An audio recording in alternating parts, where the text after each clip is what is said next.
Sa Zamboanga City, 4 na individual ang nasakote ng kapulisan matapos mahulihan ng illegal na droga sa ikinasang search warrant operation sa Zamboanga, Sibugay. Ang ulat mula kay Patrolwoman Joyce Abiog. Sa bisa ng search warrant ay naging matagumpay sa nagawang operasyon kontra illegal na droga ng mga tauhan ng Philippine Drug Enforcement Agency 9 Zamboanga, Sibugay kasamang Ipil Municipal Police Station, 903rd Mobile Company RMFB 9, 106 Infantry Battalion 1st Division Philippine Army at Regional Drug Enforcement Unit 9 sa Zamboanga, Sibugay.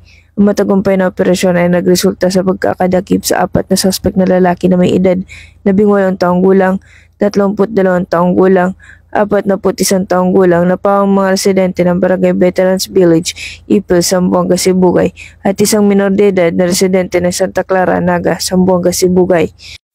Ayon sa mga tauhan ng PDEA na nakumpiska sa mga suspect ang 14 na perasong heat-sealed transparent plastic sachet na hininalang shabu na nagkakahalagang 81,600 pesos, isang gamit na aluminum foil with residue, isang open-end transparent plastic sachet with residue, isang smartphone, 3 improvised aluminum tutors, 2 improvised aluminum needles, 2 disposable lighters, isang brown coin purse, isang empty open-end transparent plastic sachet, isang gunting at 13 folded aluminum foil strips.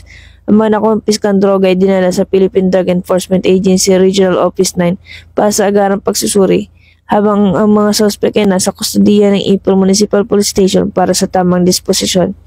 Patunay lamang ng Pambansang Pulisya ng Pilipinas ay patuloy sa pagpapaigting ng kanilang kampanya kontra iligal na droga.